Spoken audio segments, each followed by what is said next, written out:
बड़ी खबर भारत अमेरिका को लेकर, जहां पर अमेरिका से चीन को लेकर यानी कि भारत चीन रिश्तों को लेकर और भारत पाकिस्तान का जो सीज फायर इन दिनों बना हुआ है उसे लेकर बड़ा बयान सामने आया है।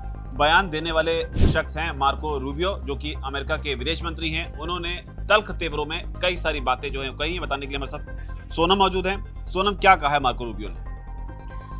उन्होंने सैन्य संघर्ष और जो लगातार भारत पाकिस्तान के बीच तनाव देखने को मिला था उस पर बयान दिया है और चेतावनी भी दी है। उन्होंने ये कहा है कि जो युद्ध विराम समझौते यानी कि सीज फायर एग्रीमेंट्स होते हैं वो काफ़ी नाजुक होते हैं और ये कभी भी टूट सकते हैं। उन्होंने कहा कि किसी सीज फायर को बनाए रखना एक बहुत बड़ी चुनौती होती है और भारत पाकिस्तान के मामले में भी यही चुनौती देखने को मिल रही है। रूबियो ने कहा कि हम हर दिन पाकिस्तान भारत के बीच और जो कंबोडिया थाईलैंड के बीच क्या हो रहा है इस पर नजर रखते हैं। हम ऐसा इसलिए करते हैं कि जो युद्ध विराम समझौता बनाया गया था वो बना रहे, बरकरार रहे। उन्होंने आगे कहा कि अमेरिकी राष्ट्रपति डोनाल्ड ट्रंप जो हैं वो भी यही चाहते हैं कि जो भारत और पाकिस्तान के बीच सीज फायर है वो बना रहे। और यहीं हमको ये याद करना होगा कि अमेरिकी राष्ट्रपति डोनाल्ड ट्रंप लगातार भारत पाकिस्तान के सीज फायर को लेकर दावा कर रहे हैं कि उन्होंने ही कराया था। हालांकि भारत और भारत की सरकार ने ये साफ कर दिया है कि इसमें अमेरिका का कोई भी रोल नहीं था। पाकिस्तान ने मांग की थी, इसलिए ही ये सीज फायर हुआ था। उन्होंने आगे ट्रंप की भूमिका को भी सराहते हुए ये कहा कि मुझे लगता है कि हम बहुत भाग्यशाली हैं। हमें एक ऐसे राष्ट्रपति के लिए आभारी होना चाहिए जिन्होंने दुनिया में शांति लाने को अपने प्रशासन की प्राथमिकता बनाया है। हमने इसे कंबोडिया और थाईलैंड में भी देखा और इससे पहले हमने इसे भारत पाकिस्तान में भी देखा कि वहाँ कैसे राष्ट्रपति ट्रंप ने तनाव कम करवाया। अब उन्होंने वो यहीं नहीं रुके, भारत पाकिस्तान के साथ साथ उन्होंने चीन पर भी बयान दिया।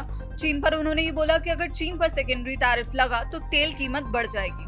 हम यहाँ दर्शकों को बता दें कि चीन को जो है 90 दिन की मोहलत दे रखी है फिलहाल, और यही लगातार सवाल उठ रहे हैं कि आखिर भारत पर जो टैरिफ लगाया है 50% का, तो चीन भी तो बिगेस्ट बायर है रशिया के ऑयल का, तो उस पर टैरिफ क्यों नहीं लगा रहा।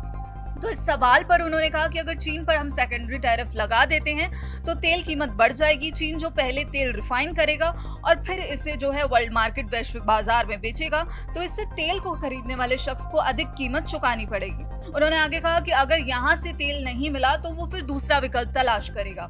रूबियो ने कहा कि यूरोपीय देश इस नीति को लेकर खुश नहीं होंगे। तो यहाँ पे उन्होंने यूरोपियन कंट्रीज की बात की और कहा कि चीन पर जो 100% टैरिफ लगाने वाले प्रस्ताव से यूरोपीय देश पहले ही नाखुश थे। हमने जब सीनेट में इस बिल पर चर्चा की थी तो उन्होंने इसका जिक्र भी किया। तो वहीं अब इस पूरे मुद्दे पर सीधा सीधा बयान अमेरिका की तरफ से आया है कि चीन पर टैरिफ लगाने से क्यों बच रहा है अमेरिका। तो ये है कि चीन पर टैरिफ लगाने से क्यों बच रहा है अमेरिका। साथ ही पाकिस्तान को लेकर भी उन्होंने कहा और साथ ही संकेत ये भी दिए कि भारत और पाकिस्तान के बीच सीज फायर है वो टूट भी सकता है। किन हालातों में टूटेगा, ऐसे कौन से इनपुट अमेरिका के पास में है जो इस तरह की बात वो कह रहे हैं। ऑपरेशन सिंदूर के बाद जब भारत और पाकिस्तान के बीच युद्ध जैसे हालात बने थे उसके बाद में सीज फायर जो है अभी भी कंटिन्यू है।